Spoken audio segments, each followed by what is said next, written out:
Hey everyone, thanks for joining today. We are so excited for our 11th video in the summer of 2020 for the Lee County Ready for College initiative. Today's video is slightly pivoting away from the college admissions process, and we're moving more into what life is once you're accepted and enrolled into your college choice. So we'll go ahead and start with intros. Stephen, if you want to go first.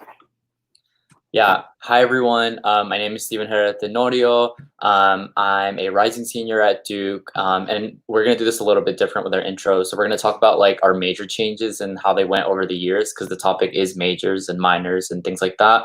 So when I applied to Duke, I was an environmental science major, and then I became an environmental stats double major. And this can go on forever. You'll see like throughout the video like why it's important that we're mentioning this, like how many changes we've made. Then I became stats and computer science, and then stats, computer science, and visual media studies, and then stats and sociology, and now stats, sociology, and German. Completely different from environmental science into what it is now. Hi everyone, my name is Taylor. My cat Hazel is joining me again today.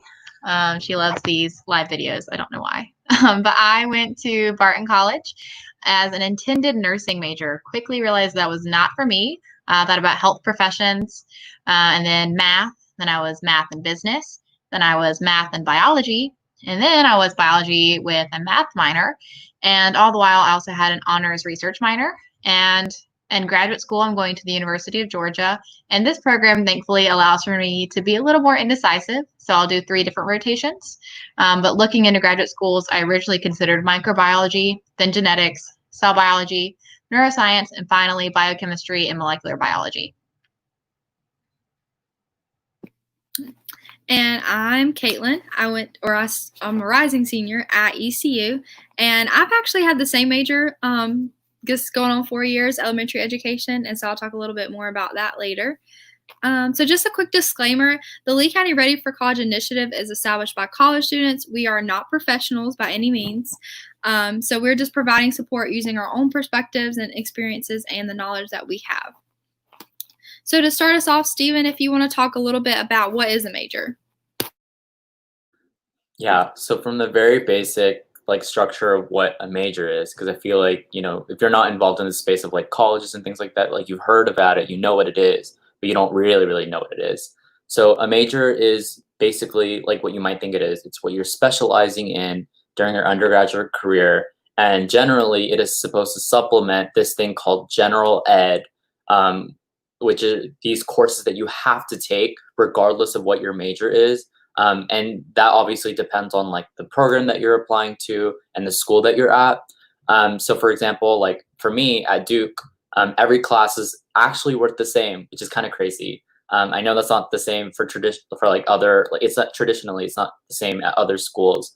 But basically you need to take 34 credits or also courses throughout your time. And basically like my major is statistical science.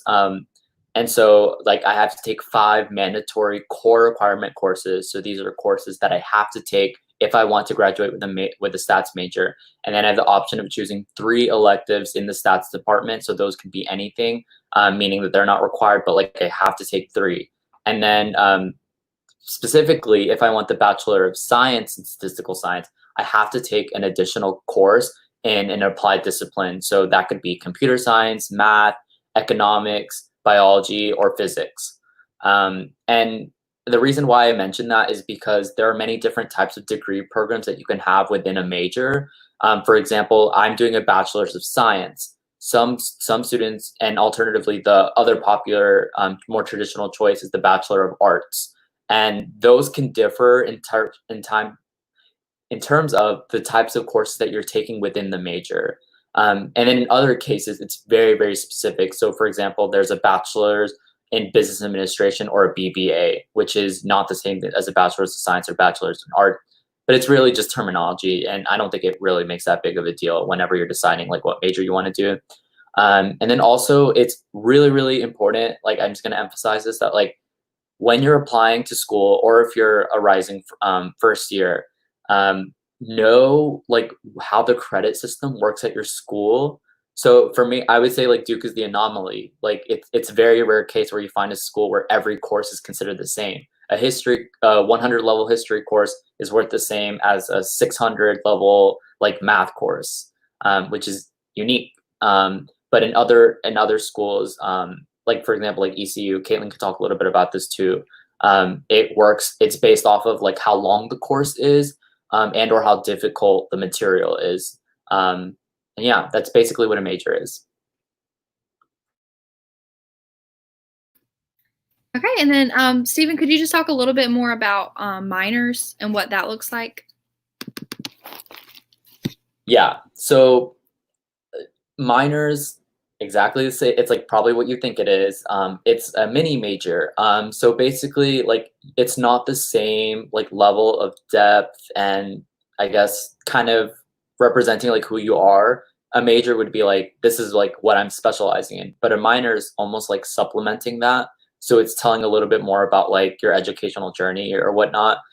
So I know, for example, and this often tends to be the case, like you might get a minor in a specific foreign language, right?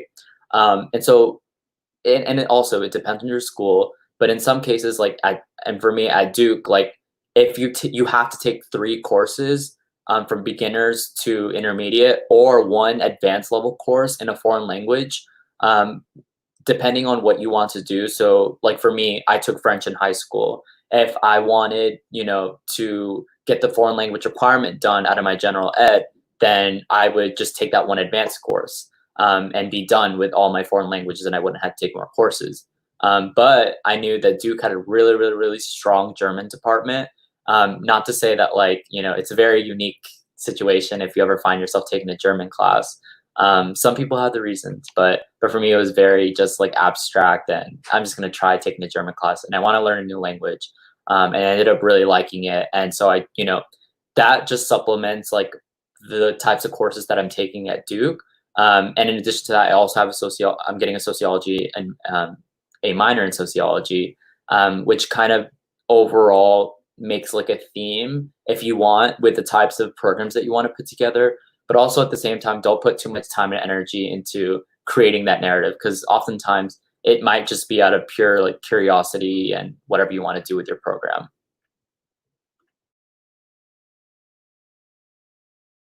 Awesome. Thank you for that, Stephen. Yeah, there's so many different possibilities for your majors and your minors. So it's really important that wherever you're in your college, if you decide to change it up, you're looking at to what you're passionate about and what's going to help you get to your career path. So Taylor, could you talk a little bit about special programs like an honors program and kind of like what that looks like in college?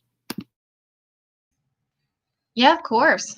So depending on the college or university you go to, the honors program can greatly impact your choice in major. So I went to Barton College, which is a tiny liberal arts school. It is about the same size as Southern Lee, probably a little bit smaller than Lee Senior. So my experience is a lot different than at a larger institution. But at Barton, it was an entire minor. And so that meant having to take additional courses and meeting additional requirements. Because of this, it was difficult for students in specific majors to meet the demand.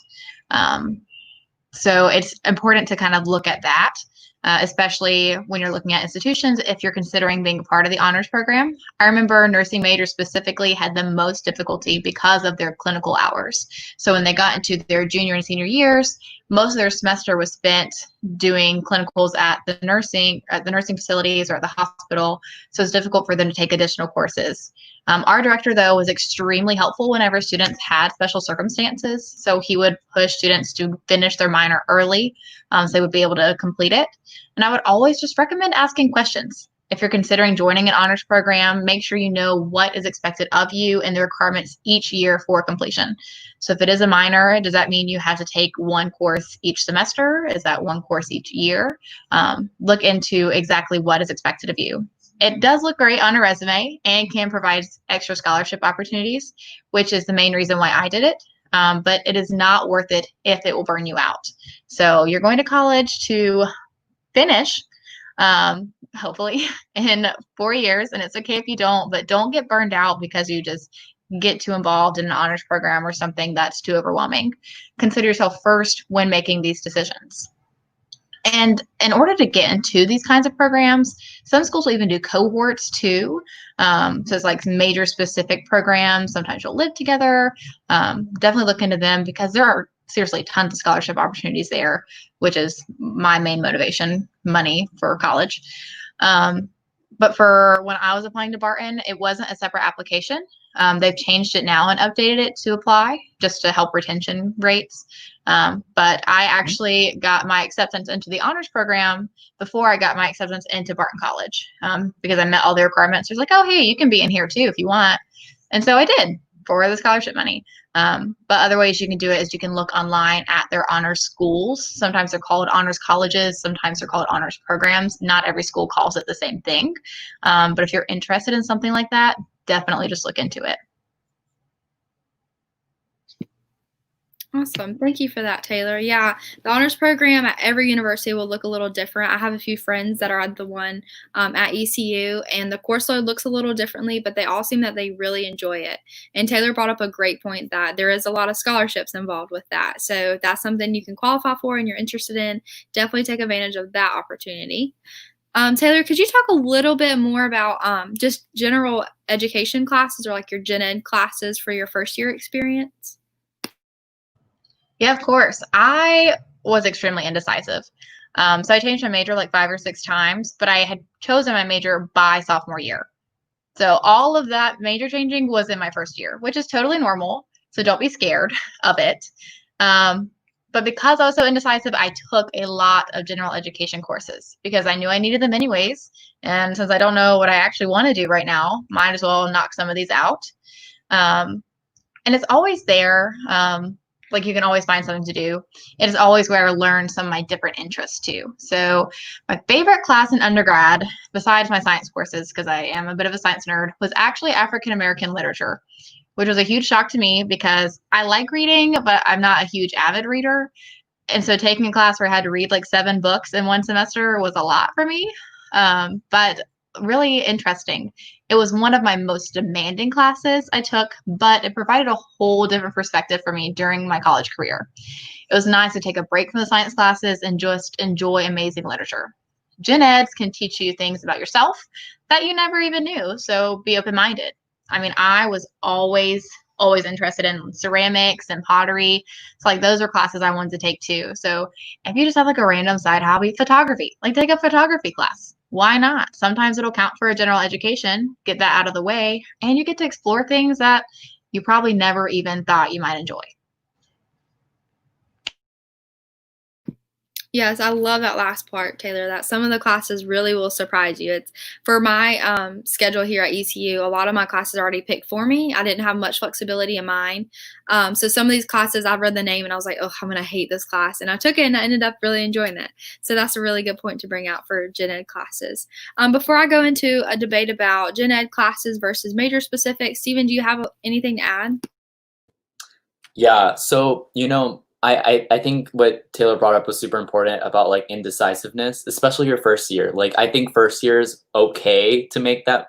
Not, I wouldn't even call it a mistake. I think it's almost like necessary to, test the waters, see what you enjoy, try to figure out what you want, but also at the same time be strategic about it. Because I know for me, I definitely wanted something STEM. I didn't know exactly what yet. So I was like, okay, I need to take 3 quantitative courses, whatever that means. It might be different for your university, but for me, it was like either a math, stats, or computer science course. And I was like, okay, if I want to major in computer science, stats, math, or physics, or any of those courses, I have to take this particular math class. It was multivariable calculus. And I was like, okay, I have to take it anyways. Might as well get it taken out, like just get it out of the way so that way later I can focus more on the courses that are important to me. So it might be even strategic to, do that general education class and also mix it with some courses that might interest you that aren't, in particular as hard as like multivariable calculus. Yeah, that's a really good point too, Stephen. Like I mentioned earlier, there's so much like flexibility in some areas, and in some areas, it's like I said, mine was very like lined up and structured. But if you have the chance to be flexible and like kind of just like what Stephen said, test the waters for what you're really passionate about, I think that's awesome. Everyone's college journey looks different. So I'm just going to talk a little bit more about gen ed versus major specific courses. So typically as a freshman at a university, the gen ed classes will be like your larger lecture style classes. So for me, like personally, that's not something that I really enjoy. I don't like big classes like that or like the lecture style. I like smaller, intimate ones. So I recommend getting as many of your gen ed classes taken at a community college that will transfer into your university. Again, like some of them will transfer, some of them might not. But if you already know what program you're going into and you feel confident about that, go ahead and look up. And I mean, literally you can Google which specific courses will transfer in. And so what that means is that you can go into college and already have some credits in. So for me, it didn't really help me graduate early, but for some people, that's something that they wanted to do. And so they came in with enough college credits, either from community classes or, community college classes during high school that you can take online or during AP classes. But again, for the AP classes, if you haven't taken those yet, if you're a freshman or sophomore and you haven't dived into that, AP courses, you have to pass the class and then pass an AP exam in order for the college credits to transfer. Whereas a community college, if the university accepts the course, you just have to pass the class, pretty much. So there's a big difference in how it transfers, and not every university is going to take every class. So again, if you know which college you're going to, make sure you take the time to do that, because I know a lot of people didn't do that and then got mad whenever they try to get the credits transferred and it doesn't work. So again, for me, I came into college with a few community college classes I took online during high school, and then I passed a few AP exams. So I came in with a little bit of credits, not anything drastic, but it did make my semesters lighter, meaning that while I'm working and volunteering and doing all my other college involvement, I don't have 18 credit hours every single semester, which can be really, really hard, like almost impossible if you have that every single semester on top of working and your clubs and everything else going on, and just the college life in general. So if you can get ahead and get those college credits into transfer, definitely recommend. And like I said, you can Google which colleges are going to accept it. And both high schools in Lee County do have someone that works with the community college that can also help you in figuring out which college classes will transfer to your universities that you're interested in. So for me, I did 2 general ed classes. I did sociology and psychology, and I knew that or really all 3 of my top college choices would have taken both of those courses that I took online. So that's another option that you can do if maybe you don't know your specific college yet while you're signing up for these classes, but you have a few options. You can go ahead and look at both of or 2 or 3 of those. Okay. Taylor, if you want to talk more about your experiences with college and how that kind of changed.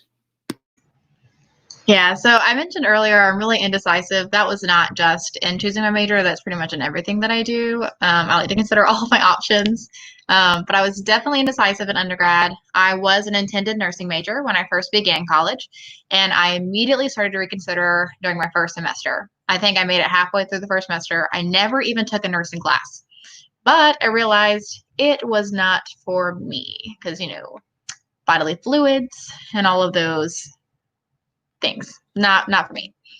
So I went through a total of 5 majors, I think, as I navigated through my different interests, but I always gravitated towards science and the medical field, because helping people has really always been my passion, and I fell in love with science during my sophomore year. So I decided to change my major to cellular biology, which was really just biology with a concentration in cellular, which means I was not on a pre-med track because, again, bodily fluids.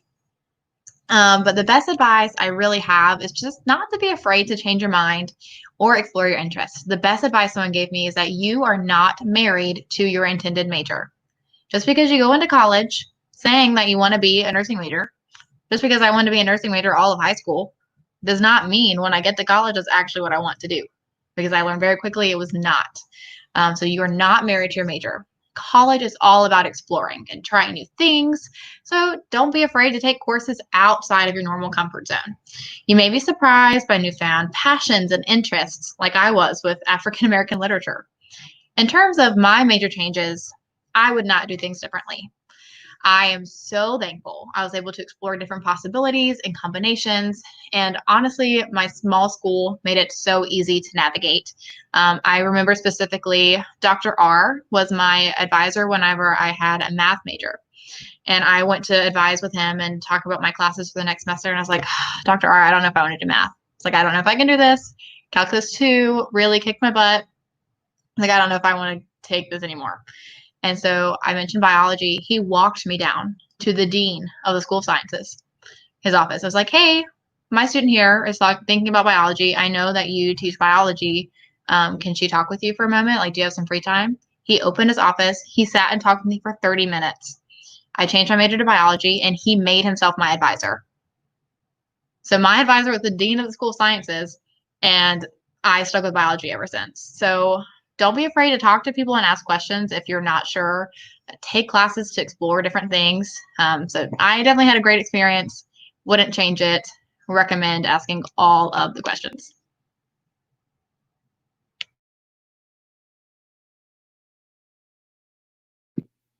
That was great, Taylor. Yeah, so many different changes, but also like looking back and still being thankful that you had that time to explore. That's awesome, because I know a lot of people get so stressed and so conflicted whenever they can't figure out what exactly they want to do, and they just feel like they have to know and they have to start that path. So that is a great way just to help. Hopefully students are looking at this video being like, okay, well, it's okay that I don't know yet. Like, I can just discover and figure it out for myself.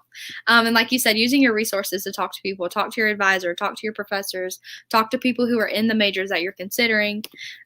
Great, love it.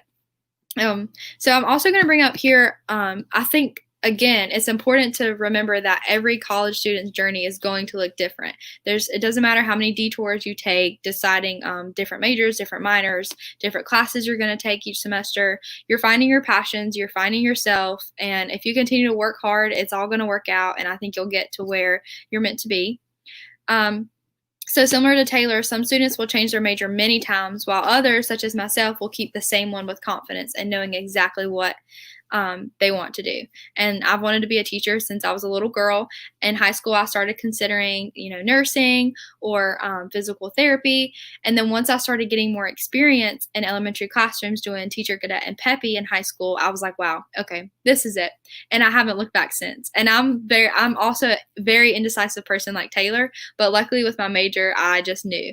And so getting that experience really helped me. So if you're someone who's not sure what you want to do, try and get that experience. Try and find job shadows or internships or different like people you can just interview or just talk to that are in the career that you're considering. Because once you're confident in what you'll get your degree in, you can start thinking about your college resume and continue to build that experience that'll get you, different opportunities, different job paths, everything like that. So seeing what your potential job looks like firsthand is a great indicator of if it's something you can see yourself doing or not. So for me, when I was in the classroom, it's like, wow, okay, this is what I want to do. But other people might be considering teaching, and once they're in the classroom, they're like, oh, I definitely cannot do this. So again, I definitely recommend getting experience if that's something that you're able to do for what you're considering. Stephen, do you want to kind of talk about your first year experience? Yeah, no, I think both of you covered like two really, I would say it's a twofold almost type of experience. One where like you knew exactly what you wanted to do right before, and then in the other case, you're still trying to explore exactly what you want to do. I would say mine would lean a little bit more to Caitlin's in the sense that like I took AP statistics in high school my senior year, spring semester. So this was around the time everyone was having senioritis. And as weird as it is, I didn't have senioritis. I would say a nerd still, but like around this time, like I was exploring like a different way of understanding math. And like for me, like I always knew I was good at math and I knew I enjoyed it, but not in the way that like kind of statistics portrayed that. And so for me, like it was always in the back of my head. I want to do something with statistics. It's almost like a language in a sense. Almost every single major is kind of like its own language. And that, as you start to interact with it more, it starts to make sense to you. And so for me, it was always in the back of my head, like, okay, I'm going to take some statistics courses. Because I originally applied environmental science out of curiosity. There was no really like strong foundation, like why I wanted to do environmental science. I would even say like, if you know that you're also a little bit indecisive, this is kind of backtracking, but like when you're applying to college, or anything, like I wouldn't necessarily talk a lot about like why you're majoring in something or why you want to major in that thing. I think it's important to always highlight, a real aspect about who you are and why you want to do something in life. I feel like oftentimes like we always are pressured to want to do a specific major just because it sounds good and it's like, oh, it's gonna make me a lot of money, or I'm gonna do this and that. And for me, I fortunately had the opportunity to explore kind of two different like options. So one was working at a nonprofit where I was not paid anything, but it was funded by Duke, which was good, and I got to be in Hawaii. Like no, I didn't make any additional money. I literally ended up because they also give us a stipend. I literally ended up with like $25 after my summer. And then alternatively, the summer after, I worked at Twitter as a software engineer. And as crazy as it is, and you'll start to hear about these things. Maybe this might interest you. I actually not going to mention how much money, like around the amount of money that I made, but it was a lot. And soon after, I realized, you know what? Like I know this was an alternative pathway for me because continuing computer science, statistics, like was around the time that I was working at Twitter. But then I realized and thought to myself, like, I don't think I'm happy. I don't think making money, a lot of money, you do want to make money. Anyone wants to have basic like living expenses and things like that covered. But for me, it was definitely more so what's gonna make me happy. And you know, how much of my personality is attached to what I want to study, and how much can I separate it and make it something different, if that makes sense. And for me, it was definitely, statistics, sociology, German is definitely not my life. If you know me personally, you'd know that like I don't talk about these things like it's like a conversation starter or anything like that. And trust me, you'll meet students like that like in college. I would say please do not be that person. You'll probably be made fun of like on the sidewalk or something, like, oh, I'm a political science major, I want to be a politician or whatever. Please, please, please don't do that. That's just general advice in life. But aside from that, like, you have your own personal interests. Not everyone's going to necessarily understand like why you decided to major or minor in something. But at the end of the day, if you know it makes you happy and you can explain it in a way that like relates to your life, then it doesn't matter what anyone else has to say about what you want to study. And yeah, that's just a general, also good pointer in life too. Yeah, snaps for that last point, because I cannot tell you how many times whenever I tell people I want to be a teacher, I get the, oh, good luck. Like you're probably gonna have a second job. You're not gonna make any money. Oh, good luck with what that's gonna look like in the future with those kids and the attitudes and all the negatives that people want to bring up about. And I'm like, okay, well, I know what I'm getting myself into. Like, this is what I want to do. This is what I'm passionate about. This is what I'm gonna do in my life. So yeah, just blocking out people's negative perspectives. It's always good to have different perspectives for what you want to do. But definitely, like, if that's what your heart's set on, then go for it, and don't let other people impact your decision, because that's their life versus your life, So definitely, yes, snaps for that, Stephen.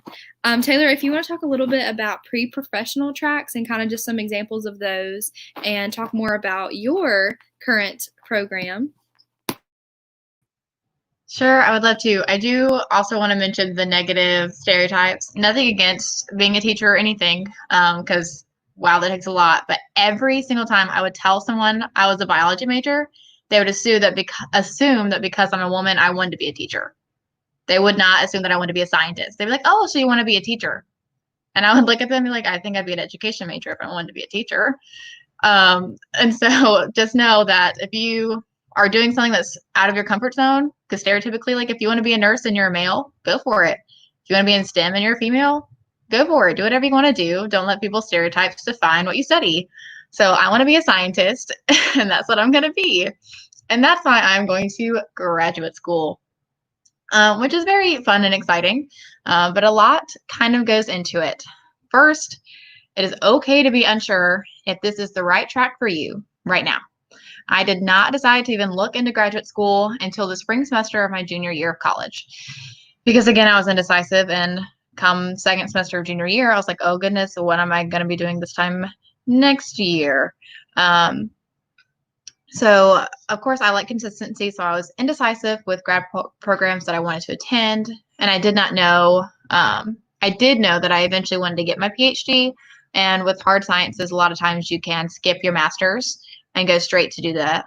And so I started looking into those programs. So if you're into a hard science, just know that that's an option for you. And with whatever field of study you're interested in, it is important to research different schools in a variety of areas. So I like the East Coast and I want to stay here for graduate school. So I only looked at schools on the East Coast. But when I interviewed for programs, there are people from all over the country. I met a girl from South Dakota. So you go anywhere you want. If you're tired of living near Lee County, get out of Lee County. You can go anywhere. This is your chance. Look at the reviews of the specific programs, reach out to professors in that field, ask to come and visit campus. Make sure you like it there. Meet with current graduate students and ask them if they are happy in their program. You want to see if they actually like it.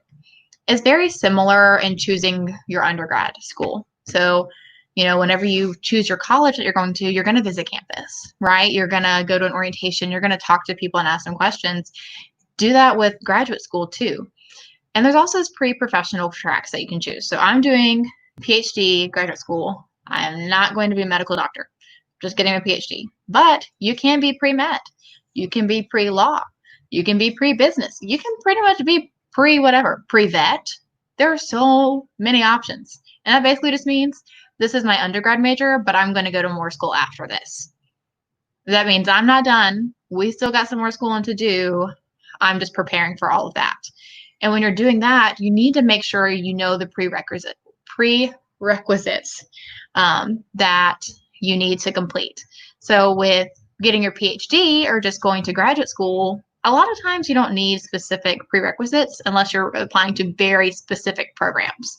So for my science programs, a lot of times it was like, well, we prefer if you've had biochemistry, but it's not necessary.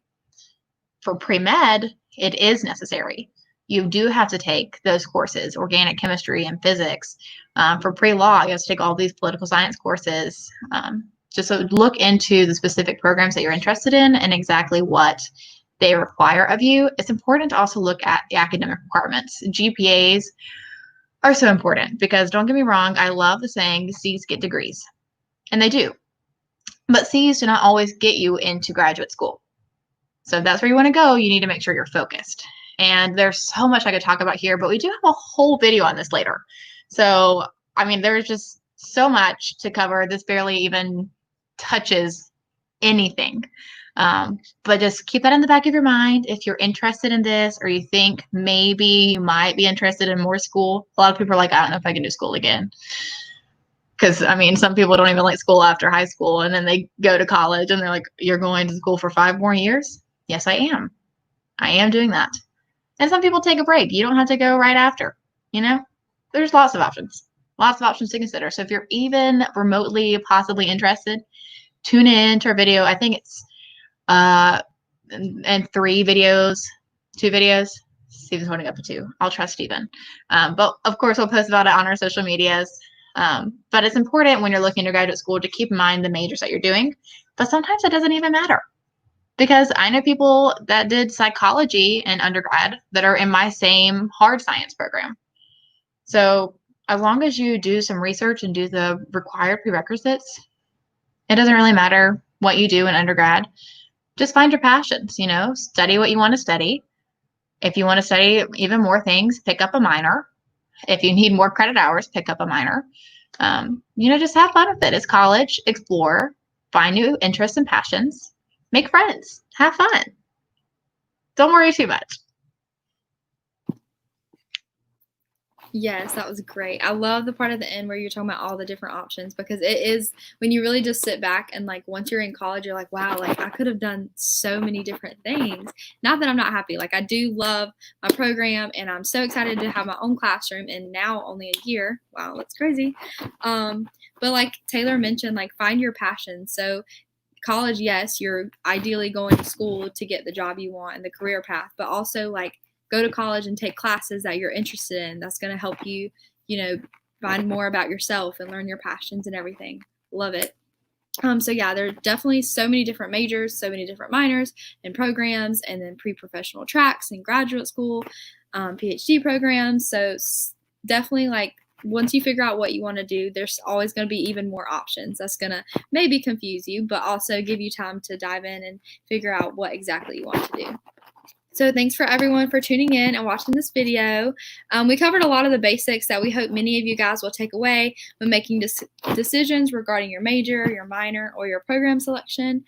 Tomorrow we have a video at 7 to hear more about involvement with college sports, and we actually have a special guest joining us to talk more about the athletics at UNC Chapel Hill. So definitely everyone check us out there tomorrow. Thank you for watching, and I hope everyone has a great night. Bye, guys.